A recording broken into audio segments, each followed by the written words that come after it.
We're live. Hello, everyone.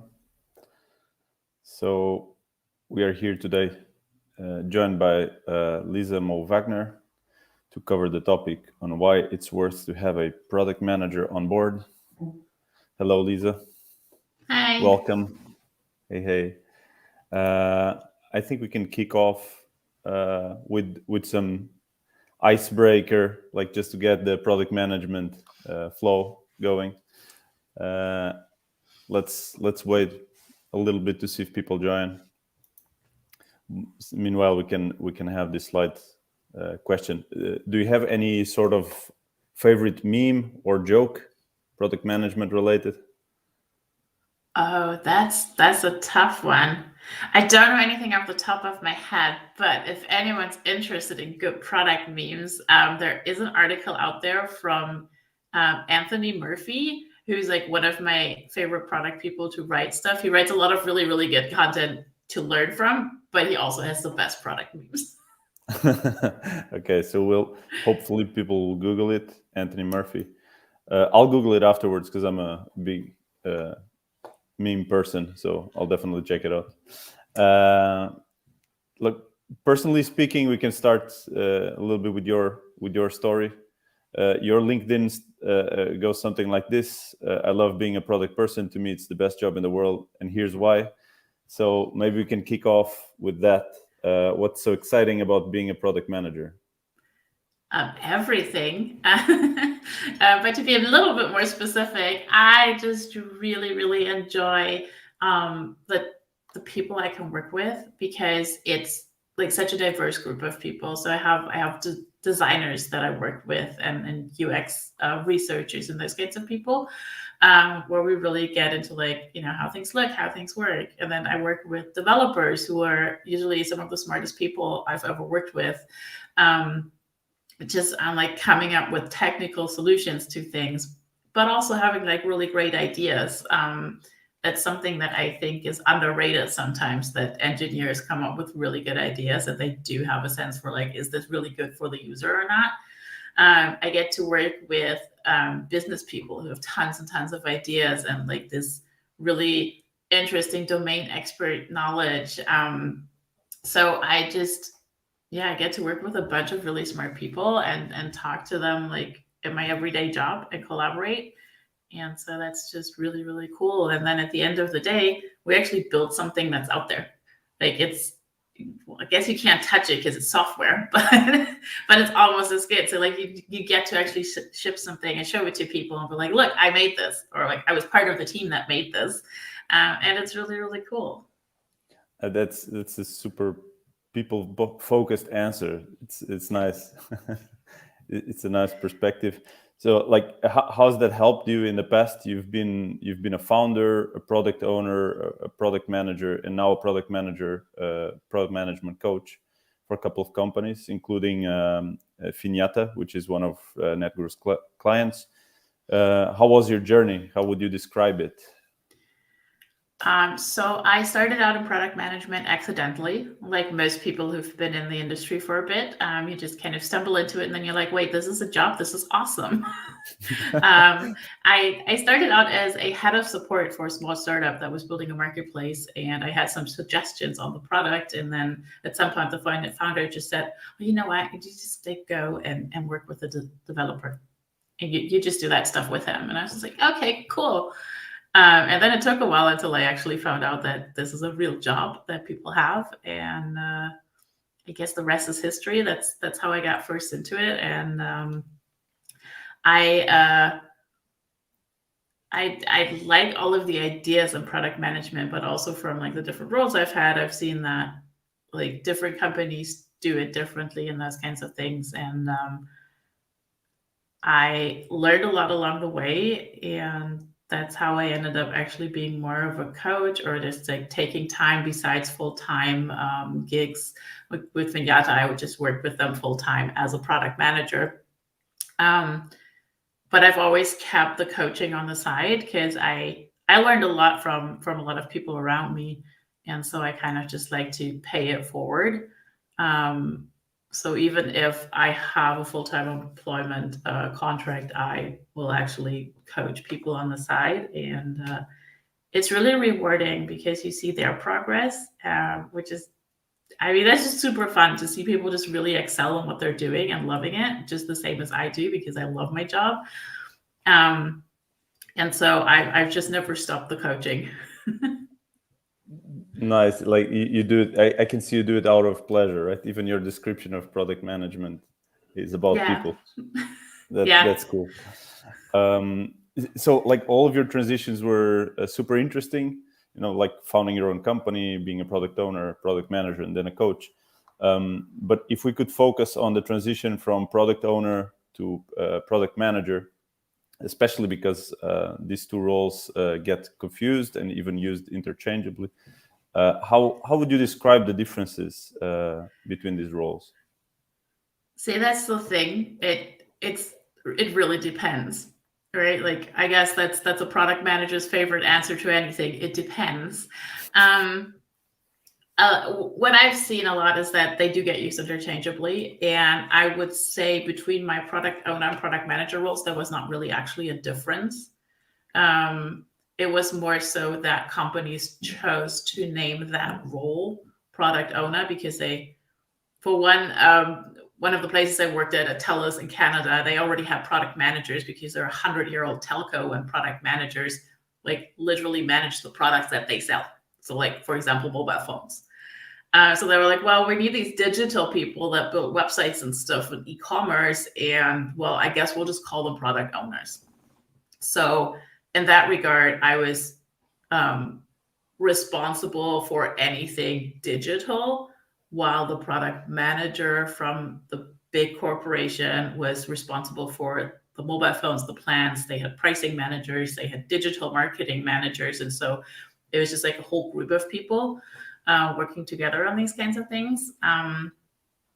Personally, I kind of share the same view as Melissa Perry, who's an amazing product person who wrote a cool book that I recommend to everybody. And she says, well, product management is the job, and then product owner is the role on the team that you might take. So I kind of like to look at it that way.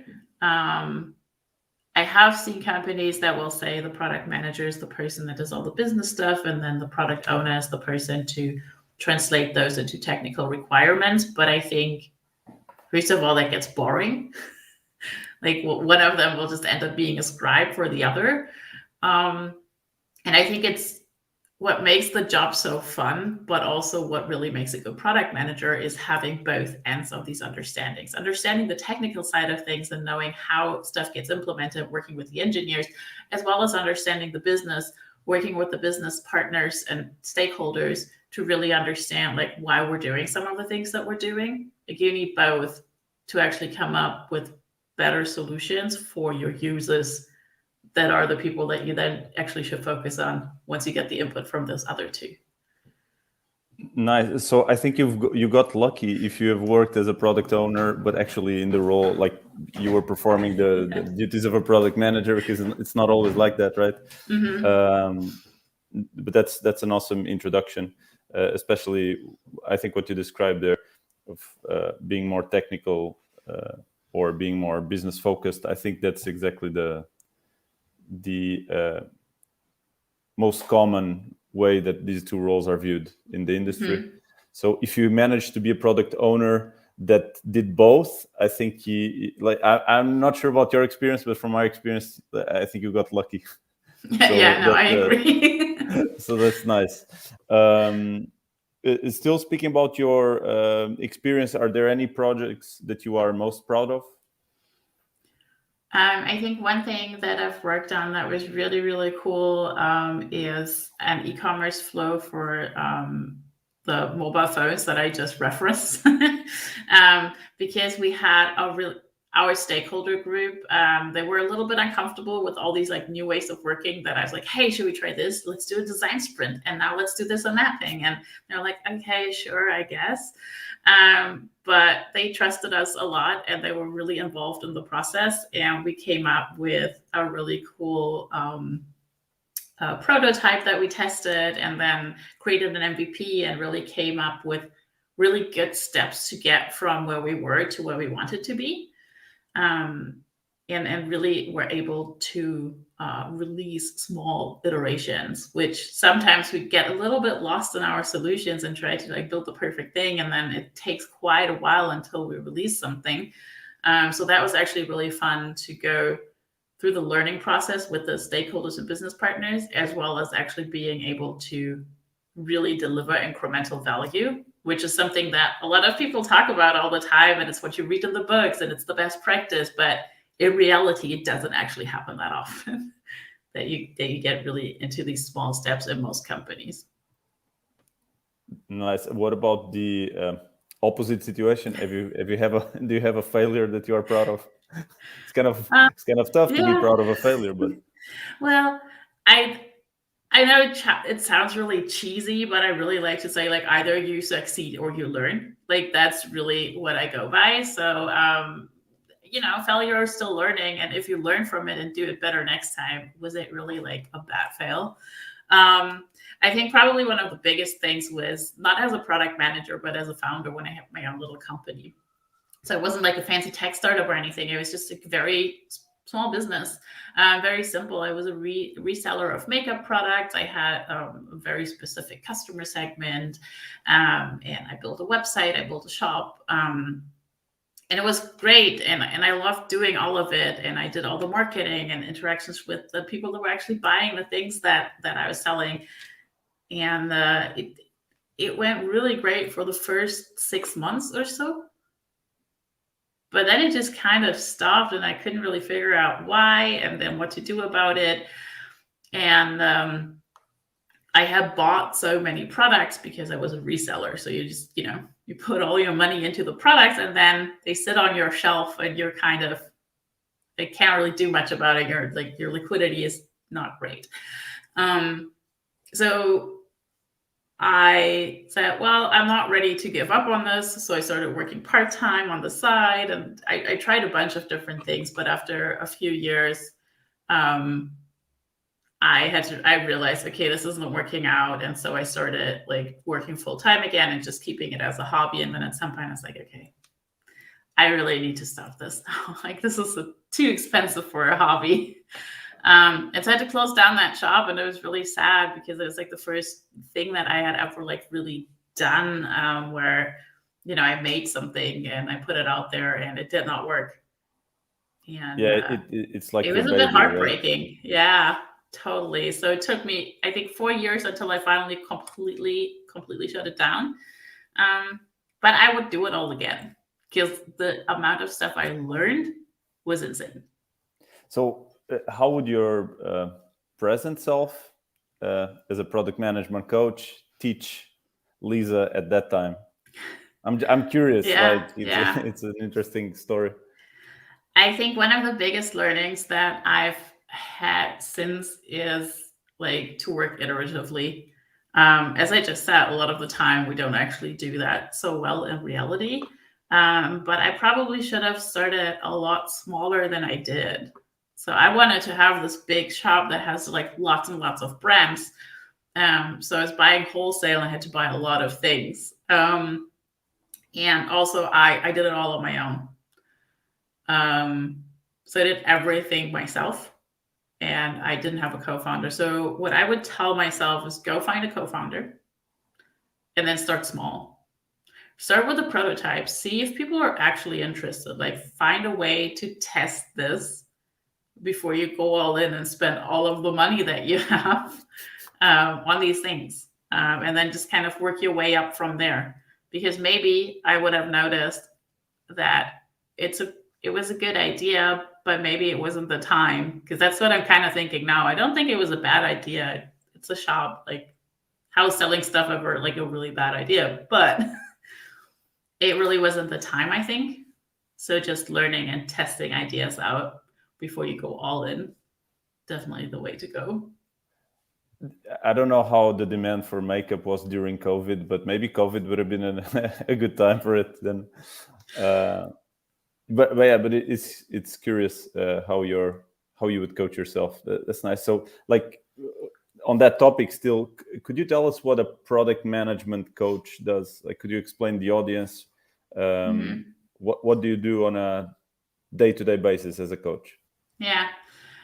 So for the coaching, I'm actually right now only doing one-on-one coaching for individual product managers. Like that's what I'm doing right now because I'm working full-time at Mobility at the moment. And so in the one-on-one coaching, I really just work through things with the people that I coach.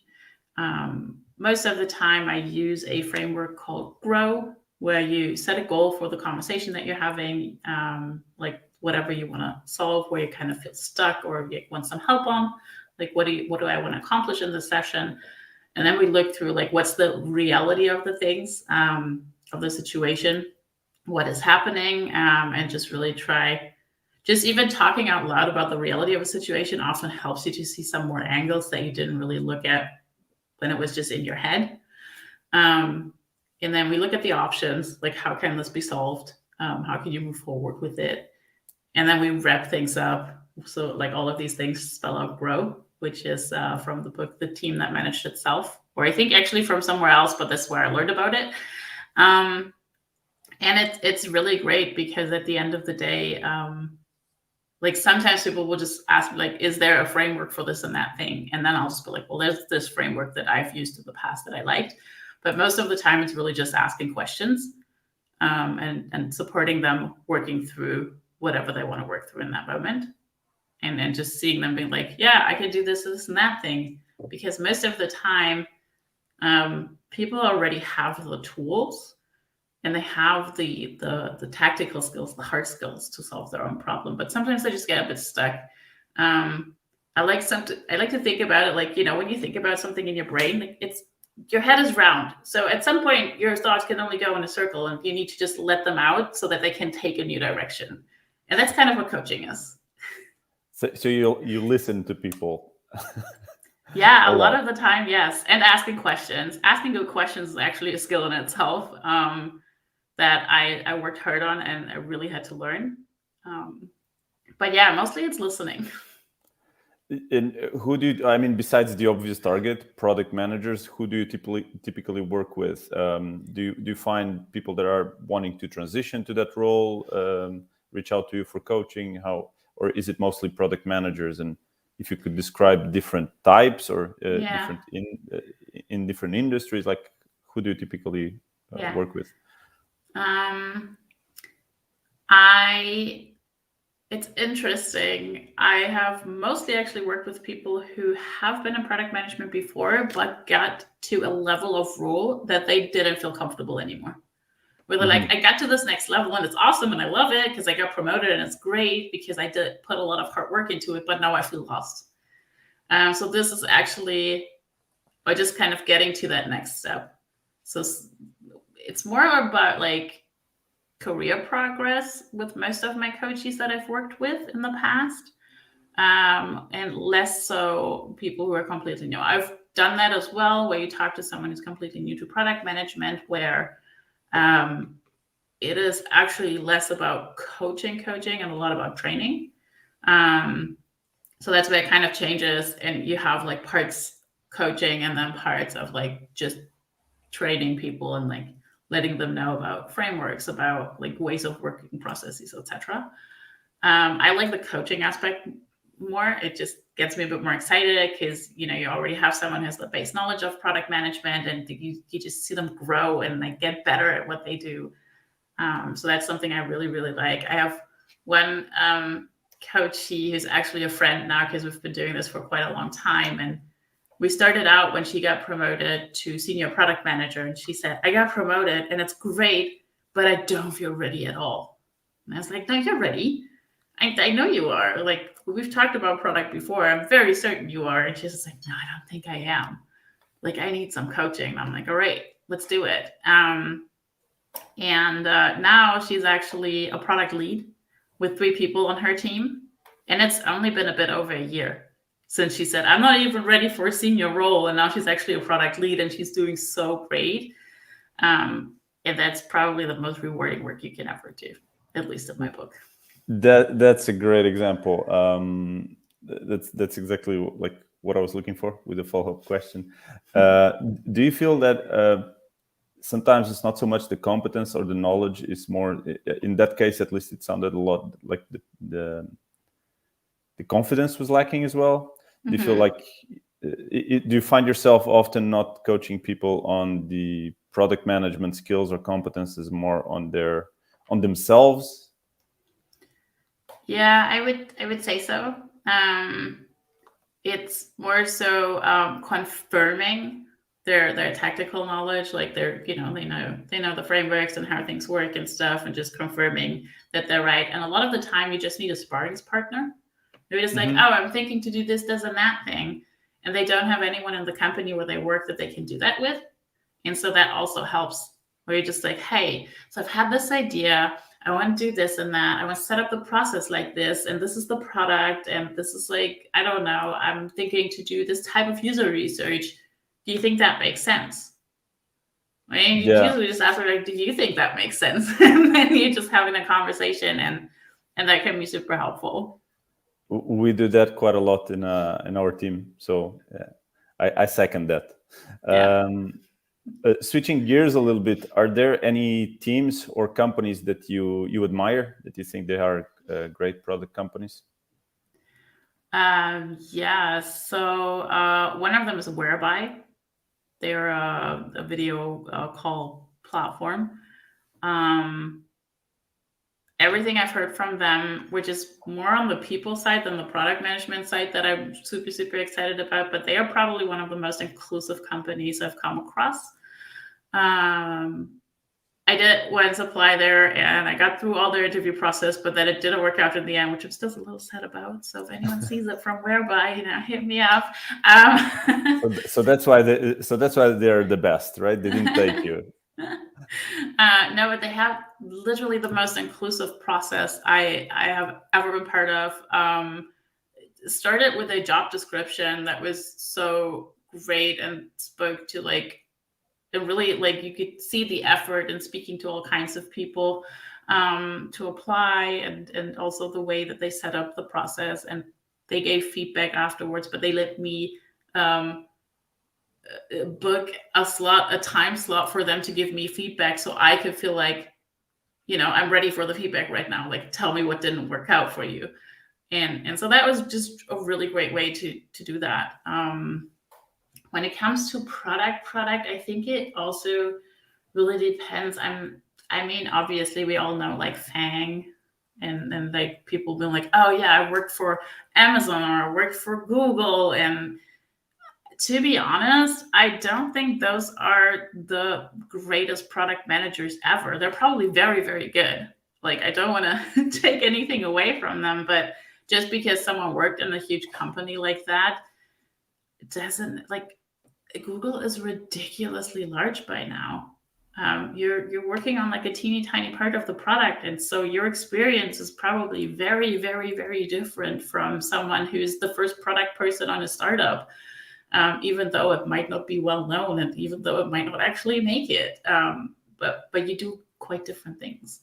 So I wouldn't say I look for specific companies, but I have people that I admire, and they might have worked in those companies, or also maybe not. But yeah, I'd rather follow people than companies when it comes to like, oh, I want to learn something about product management. That's awesome. That's a nice twist. So people, not companies, right? Yeah, that's my thing, people. Yeah, you're keeping consistency across the interview. So how do you transform an organization from project minded to product minded? From this wish sort of I knew. And you contribute to that, right? So you're coaching Yeah. people. No, for sure. And I've done like some workshops and things like that in the past as well, with companies, and like work on collaboration and co-creation. My personal approach to these kinds of things is experience, learn, use. So like you want to let people experience how a different way of working feels, because it's great if you tell everyone, oh, you should be doing things this and that way, and here's a book to go with it, have fun. This transformation is not going to work. But you want to let people experience it. So what I've done in the past is I will have, instead of having a meeting with my stakeholders, for example, which I also try to call them business partners, because stakeholders is like, we all have stakes in this. So I like the term business partners, because I like the business people, the ones with the pointy shoes and the nice suits, maybe, depending on where you work. But they're the business partners, right? And so I'll try to run small, quick workshops that are not usually longer than a normal meeting, but they are engaging and interactive. And that's already a difference. And where we come up with things together, or we'll share or let them partake in user research and those kinds of things. So I don't think I've ever gotten anywhere where the transition was or the transformation was that early that they had only projects and no product work at all yet. So I would usually be somewhere where there was at least the idea of, we want to be more product led, but we're not really sure how to do it. So yeah, let people experience it, and once they've experienced it at smaller scale, they're more likely to be okay with like something bigger scale. So we started like an MVP, with sort of an MVP of transformation. Yeah, pretty much. I think, I don't know who said that, but I know that other people said that too, where you have like a pilot team where you start doing things differently, and then other teams see it and they're like, oh, that seems to work. Like, what are they doing? So you kind of have this ripple effect throughout the organization. If you start somewhere small, it's like, especially if I work at the level of a product manager, if I try to just change the whole organization, that won't happen. I'm not in a position to do that, but I can change what happens in my team together with my team. I've had that also in my first role, where I had a really cool team, and I had just started in product management, and Agile was still new to me. So someone told me, and they're like, well, have you heard of Scrum? And I'm like, what is that? And I'm like, well, it's like, this framework for Agile working. I'm like, what's Agile? And so they like gave me a bit of a description, and I was like, oh, that sounds really smart. And so I read a bunch about it, but then I was like, well, I can't read about it forever, so I want to try things out. So I went to my team and I was like, yo, I read this thing. Do you have experience with it? And then I think one person was like, yeah, I've done that before in like another company. And I'm like, was it cool? And I was like, yeah, it was actually pretty good. And so we started trying things out together, and just went like, we basically incrementally implemented Scrum, like whatever we thought was like the next thing that would help us get even better would be the next part of Scrum that we implemented. So we did it quite different than most people do it, where they go all in and then they're just like, I'm so confused. And we're like, okay, we have sprints now. All right, we're doing a demo. Okay. All right. So we're doing, I don't know, the sprint planning properly. Oh, we're doing refinement meetings now. Let's do estimations, because that sounds progressive change. Yeah. And that worked really well for us. Yeah. And how, Scrum, I mean, most companies now are working in some way, shape, or form in Agile, and Scrum is everywhere. But what do you see that nowadays is the most common challenge for product teams besides Agile and Scrum? Yeah. I think it is discovery work. Because I think we've gotten to the point where delivery work is mostly understood because it does have Scrum. It does have this whole idea of like, oh, we're doing increments and whatnot. It might not always work, but we have the knowledge, and it's kind of at least on a base level implemented in a lot of companies. But what we don't have yet is discovery. Talking to customers, not just implementing whatever the business wants. You have like maybe marketing and maybe account management or all those people, and they also know things about the customer. If you're lucky, you have sales and customer success that might know a lot about the customer that you can work with, if they're not too pushy, and so you can get like different perspectives. But at the end of the day, you still haven't talked to a user. So you might be a bit closer to your user, but you haven't actually talked to them. And that's the part that I still see a lot of people struggle with, which is like, well, marketing wants this feature, sales wants this other feature. I've had this idea and I love this idea because, we've all fallen in love with our ideas. So those are the three things that you built this quarter. And then at the end of the quarter, you're like, success, because I shipped all of them. But do you really know if you're successful? Yeah. And like, did it really make an impact? Did it really make a difference? So there's continuous delivery is much more well-known thing in the industry than continuous discovery. You just mentioned discovery. What are practical things that teams can do to start, just like you easing into it, just like you did in the past with their team? What can product managers do with their teams? Of course, you spoke about involving other teams that are in touch with customers, but what else can they do themselves to start implementing continuous discovery? So I definitely think one of the first steps can be to really make sure you have a lot of interaction with customer success teams or anyone who's working very, very closely with the customer. That's better than nothing. Because we also have to face that. The reality is a lot of the time people might not even be allowed to have access to customers. If you're in a B2B space, it's even harder because usually your customer base is a lot smaller than it would be in a B2C space. If you work in B2C, you can literally just go to the street and be like, hello, excuse me, ma'am. I have some questions. Do you have a moment? Do you want a Starbucks gift card? And then you can actually do an interview. If you're in the B2C space, like that's literally what I would suggest. Go get a pack of Starbucks gift cards or whatever works in your area, and go talk to people on the streets, and find out if the problem you're solving is really the problem that people are having. In the B2B space, it is a bit more tricky, but there are things like you can ask to sit in on calls, for example.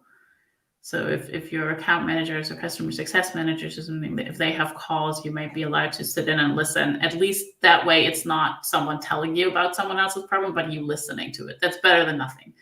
Yeah, you can filter yourself, right? Yeah. So there are options to get closer, and usually, I have not been in a company in a really long time that said, "Oh my God, you can never talk to customers. Are you insane?" I know those are still out there. So to everyone who works in a company like that, I'm sorry. But I think there are ways to get closer to that. There is a lot of this, talk to 2 customers a week, get kind of stuff out there. And I think that's a good goal to have. But also, be realistic about it. And if you do that and you're not really good at or experienced with discovery work and user interviews, you might actually do a different kind of bias where you're just like, well, I talk to 2 people every week, but then it was holiday season, this and this and that thing happened, and then I kind of stopped again. But those 3 people that I talked to all said the same thing. So you get biased towards the 3 people you talk to and maybe build what they said they would need, which still does not mean just because 3 people said it that your thousands of other users will actually need it. Yeah. So you got to be a bit careful when you start out with these low numbers that you don't end up kind of, instead of listening to maybe the sales manager, now you're listening to that one customer you talked to. That's not great yet either. I think the way you mentioned you started implementing Scrum at the beginning of your career was very nice, because you read it, you knew the theory behind it, and then you started progressively implementing it and getting experience. So you just mentioned, you gave a very nice practical example of how discovery or continuous discovery can be implemented in a team, like start reaching out to customer support and hear 1 customer per week or 2 customers per week.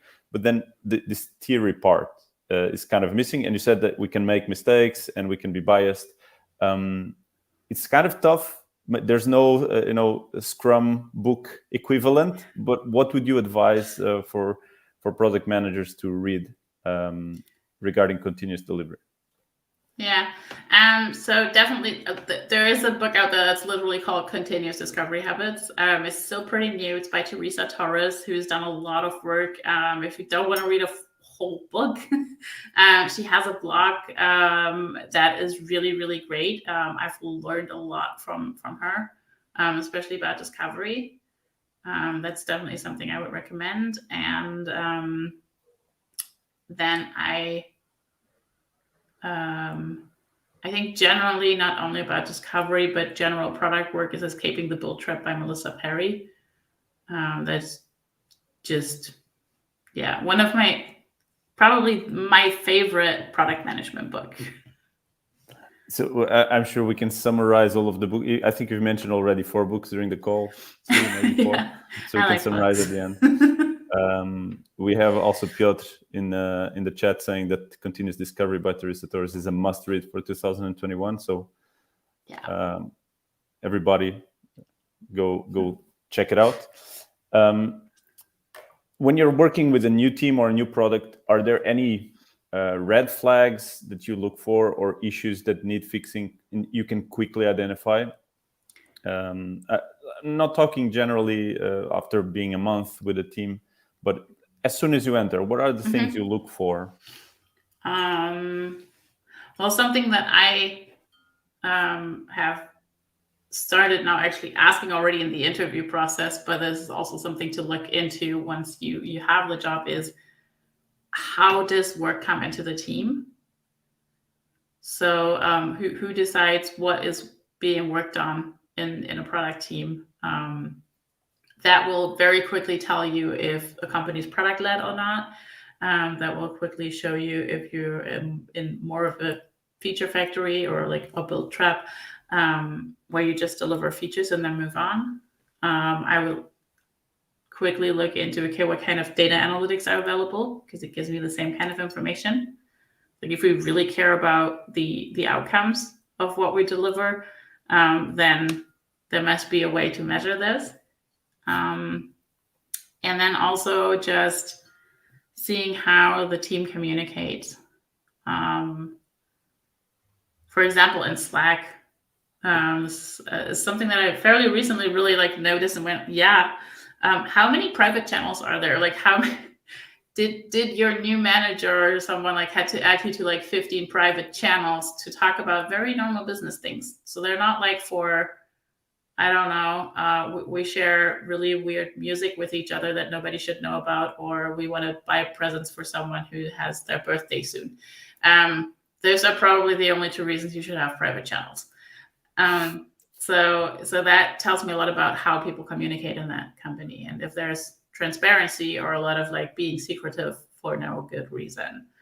So that's definitely something. And then also the first retro that you attend, just seeing what is brought up there, and do people really bring things up? Do they speak freely? Is it really only just the same 2 people talking? Is everyone contributing? That can tell you a lot about team mechanics, psychological safety, and those kinds of things. None of these would make me run away, but there are definitely things where I would consider, okay, I should maybe bring that up with my line manager and see if there is a want for change, because I personally would think there is a need for change. Nice. So 4 tips where to look at. I will add one in there and segue into the next question. I think the organizational structure, when you look at it, it can tell you loads about a company. What do you think are the roles that are needed in a product organization? And then what are the qualities of those roles? Yeah, that's a really good question. So within a team, I think it is important that there is a design person.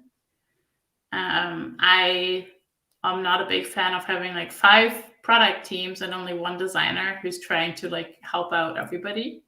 That seems like it might not work. And there should be a product designer or UI UX designer, because I think most of the time you need a bit of both. And then you definitely need engineering management, because I don't know, like you need someone to lead the engineers, and as the product person, that shouldn't be your job. And also a design lead, so that you can have like your product trifecta. You have like these two other people from these two adjacent disciplines, where there should always be a healthy tension. So if those people don't exist, the tension isn't there, and so you might miss stuff. So if you're alone as a product manager and you don't have a design lead and a tech lead with you to work through problems and come up with solutions and like big picture strategy on all of these things, then it's a lot harder, and you might miss a lot of detail that these people help you see. So on the team level, you have those three roles that I think are a must. If you go a level above, you mentioned your line manager. How do you see the structure of an organization should be above the teams? You mentioned having several teams. Of course, like startups are different from scale-ups, different from enterprises. What do you think? How should teams evolve, and how should that structure above the teams evolve as well? Yeah, I think one of the things that I rarely see, but I think can be extremely helpful, is organizing teams by outcomes. I've seen a lot of feature teams, which is also valid if you have a large product that you're like responsible for a certain part of the product. So you're assigned to a certain feature, and then you own all the outcomes that are connected to that feature. Or rather, there might be outcomes, and then you're like, well, with my feature, I can do this to help with this outcome. But I think actually rallying people around outcomes and goals gives them even more purpose, and allows for more innovative thinking. What I would never like, what I don't think I've ever seen that work well is teams based on technology. So you have a front-end team and a back-end team. Like that doesn't really work well. I've seen things like, oh, we have a team that manages the API of a certain part, and then a team that uses this API and builds the rest around it. That works, or that has worked in my experience, but also not the very best that it probably could have. So there's that. I definitely think there should be a head of product and then also a CPO if possible, just so that you have product have a seat at the table at those higher up levels, whatever you want to call them, or director of product or whatever. But to make sure that the product thinking is represented all the way up to the highest levels.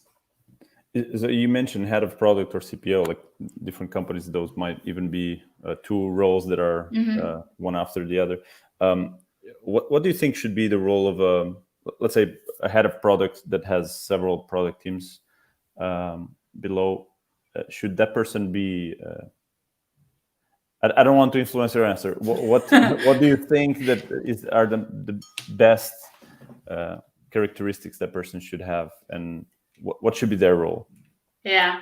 So the responsibilities I would see with the head of product are, big picture, strategy, driving outcomes, those kinds of things, coaching the product managers that report to them. So I would also see them as a people manager.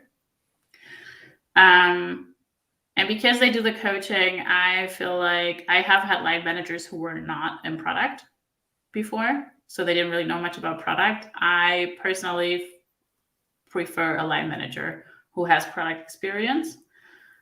And so it kind of depends on the rest of the organization, the maturity of the organization, how product led they are, and what they need. So sometimes I might need someone to really coach the people on product management and processes and just understanding how the job gets done.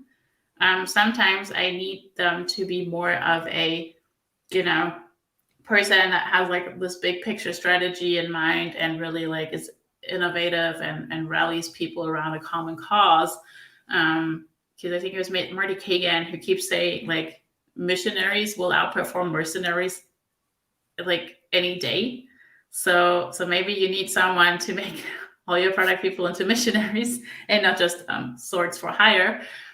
So it kind of depends on what your organization needs. And also, for example, if you have a head of product and a CPO, it might be that one of them is the visionary while the other one is someone who's like really good at coaching and getting people to become the best product managers that they can. Totally agree with those. So like being good at coaching, having some higher level of thinking, strategic thinking, and being a visionary. I think those are two super important things. And also I want to highlight the fact that you mentioned teams should be organized around outcomes. I think that's a great way to tell if the company is mature or not in terms of product. So that's great. I have two more quick questions, and then we'll jump for questions from the audience. So we'll make them a bit quick. What do you think is the next big thing in product management?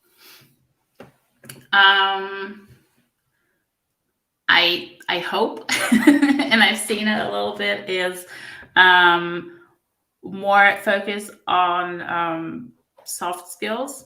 I like to call them strategic skills. I've learned that from another great product person, because strategic things are the ones that bring you to a long-term goal. So that's why I think soft skills or human skills are strategic skills. Having empathy and those kinds of things. I am seeing a bit of a trend towards like having product managers be more and more technical. And while I'm very, very tech savvy, I have a non-technical background. I studied sociology and business administration, so quite different. It's aligned with being a coach. Yeah, that's true. But I think like being super, super technical can actually even get in the way. So yeah, what I've been seeing more of is a focus on human skills, strategic skills, and being better at those. And as well as having more of an diversity, equity, and inclusion, as well as ethical lens on product. Like, should I actually build this? Like, will this have a negative impact on some marginalized people? Those kinds of questions. It might be a bit my bubble, but I've been seeing more of that lately, and I like it, and I want to see even more of it. Nice. And another quick one. So we've released an article called 100 Best Product Management Tools. What are your favorite product analytics, product development, product strategy, or productivity tools or frameworks? Yeah. So I'm happy to do issue tracking wherever it's easiest. I'm not a fan of Jira. I think Jira has gotten too complex and too complicated. I've literally worked at a place where they outsourced Jira administration to a company that was doing exclusively that, which already tells me like, this is supposed to be a tool to help me. That's too big. That's too much. So like doing your issue tracking wherever your repository is for the delivery work works great. I think it's really important to have good written communication and have those things readily available. Personally, I really like Notion and how they've been doing things for that, for documentation, but also sharing things internally as well as externally. And then my favorite tool of all time probably is Mural for any type of visual collaboration. They are amazing. I love whiteboards and sticky notes in person. But if you want to have it online in a digital format, that's where I would go. I like Mural a little more than Miro. I think it's more intuitive. But that's just my personal experience. I think as long as you have a visual collaboration tool, you're pretty good. Figma for design, because it is very team inclusive. We have like all these team ways of working with it. So I think that's really good. Just make sure you have something to communicate directly with like Slack and stuff like that. I think that's a great list. We can focus on the physical whiteboard, so everybody can order one and just have them on the wall behind them and share. I have like, can you see my door? Oh yeah, I can. I have like whiteboard like these magic whiteboard foil stuff on there so I can actually write on my door. Nice. I mean, Ivo from our team also had a dream to have a whiteboard, and he has one now. So See? yeah, that's a Whiteboards. good one. We still have some time. I'm going to jump to some questions from the audience. So Rafael is asking, what are the qualities of a great product manager? Yeah, that's an easy question. No, it's not. I think being curious and passionate is really, really important. Having empathy, and that goes in all directions. So, like for your users, of course, but also for your team members and business partners. I think that's very important. Being humble. That's something I sometimes struggle with if I meet people who are not humble, who have a big ego and make it about themselves. So I think it's important to leave your ego at the door when you become a product manager. Give credit to your team if things work out well, and take responsibility if things don't work out. That's kind of how I see it, and I think having that automatically already gives you a lot of backing for psychological safety. And I think that's really important to be good at that. I think generally communication is extremely important, being good at that, being clear, being candid, very transparent, but also being really good at listening. Again, users, team members, stakeholders, for all of those. I think if you got those, you can learn any framework out there comparably easily, but if you got those strategic skills down, you're going to make a great product manager. Nice. So that's why I think also that strategic skills and soft skills are the next big thing in product management. Agree on that. Mateusz Krawczynski, our practice lead, is asking, it still bugs me why so little companies align teams on the outcomes. It's a concept so old. What's stopping the companies? Oof, yeah. If I had a perfect answer to that, I would probably write a book and be very rich. I assume that it's a bit of a fear of the new things, because we're used to, producing productivity and stuff like that. But if I look at outcomes, I might not seem productive, which is like being productive is kind of like being busy. You just like churn out stuff and like, yay, features. And we're used to that. And a lot of our management principles come like from back in the day when like factories were the thing. So I think, yeah, just committing to something so different and opening yourself up for a different type of failure that you're unfamiliar with just is very, very uncomfortable. It's like if you don't launch something on time, then you launch it 2 weeks late and you're like, I'm sorry, I'm late. And that's it. We're kind of used to that already. But if you say, well, this is the type of success I'm going for, and then you fail at that hurts a lot more than just being like, oh, sorry, I was late because, people were sick. So it wasn't really my fault. Like I don't know. There's an easier out, I feel like. Less responsibility at the end of the day, in a way. But yeah, I don't know. What is stopping companies? Mateusz is saying, please do. I think he refers to write the book. So there's a request and a challenge at the same time. All right. Maybe. So Zoshe is asking, technical skills are being able to lead a cross-functional team cooperation, or cross-team cooperation is definitely essential in the role of a product manager, but how would you define the importance of emotional intelligence and empathy when it comes to developing a project? Yeah, I already kind of touched on that. I think emotional intelligence is like the base, like the foundation that you need as a product manager. And once you got that base down, those things like, leaving your ego at the door, having empathy to everybody that you work with in one way or another kind of comes to you. I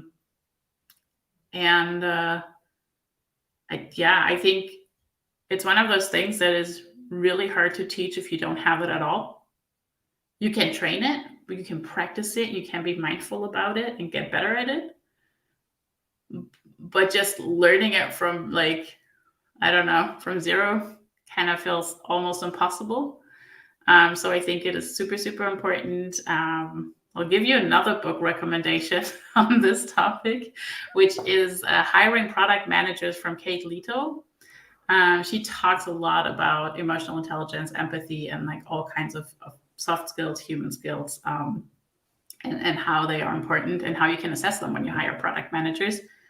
I personally would always hire someone who shows, a rather high EQ and a lot of empathy in their work than someone who has worked at one of the fancy companies, or someone who, can tell me every single detail from the Scrum Guide and how OKRs work perfectly. Always take someone emotionally intelligent over that. Nice. There you go. Another book recommendation, if someone can summarize it on the chat. We have another question from a LinkedIn user. What would be your recommendation for job hunting to those who want to become a product manager after being at an executive management role? For example, worked in a failed startup as a CXO role, and now are trying to find a job as a product manager or a product owner. Mm-hmm. I think something that might make someone a little hesitant hiring you if you were at a C level into a much lower role is probably, the way you work is very different. You have responsibilities, but also, things that you can do that you cannot do as a product manager. So I think kind of working out in your CV or maybe a cover letter or something, like how the things you learned in this failed startup on that level will make you a really good product manager will probably help. Generally, I have found product management is definitely also one of those careers where good networking can help you a lot. So I would also suggest to generally network. I've been doing this for years. I know so many people by now, and I've found that the product management community is probably one of the most supportive. Like whenever I had something where it's just like, oh my God, I just need someone to talk to. Please, somebody help me with this. Like someone will reach out on LinkedIn or Twitter and be like, yo, what's up? What do you need? And just help. And I do the same. Like if someone asks me for help, I'll be like, yep, hit me up. I'll talk with you about it. Let's see. So I think networking and really making it obvious that your learnings will help you as a PM should help you in job hunting. I will also give my 2 cents on that because I was in that situation. So NetGuru and other companies, I'm sure, hire people that had startups. A lot of the skills of having a startup are actually required for the role of a product manager. So I think it's what Lisa said. If you tailor your CV to highlight those learnings that are common, and if you are humble, just like you said, and honest about what you know and what you don't know, and you're willing to learn, there will be companies that will hire you. We are hiring a lot of product managers. We definitely go for the soft skills. And we hire people that are willing to learn. But so I would say it's a strength. You just need to turn it into a strength, and especially when you're pitching or being interviewed, don't waste a lot of time speaking about your non-product related experiences. Just speak about those experiences that are specific about product. So I had to drop my 2 cents there because I've been there. So I think I understand what this person is going through. Lisa, thank you a lot for coming. We're on the dot. We have to finish. So it was a pleasure having you here and talking to you. I hope we can repeat it sometime. And best of luck. If you want to give any shout out, go ahead. I don't think I have any shout outs or anything. Let me just think for 1 second before we have to turn everything off. I'll be speaking at other things as well. So especially if you're interested in strategic skills more, I have some upcoming talks. Maybe just follow me on LinkedIn or send a request. I'm happy to connect. Also, always happy to answer any kind of questions. So feel free to ask me about book recommendations and other things. Yeah. Thank you so much for having me. This was a really fun talk. Thank you. Thank you. Have a nice day. Everyone, have a nice week.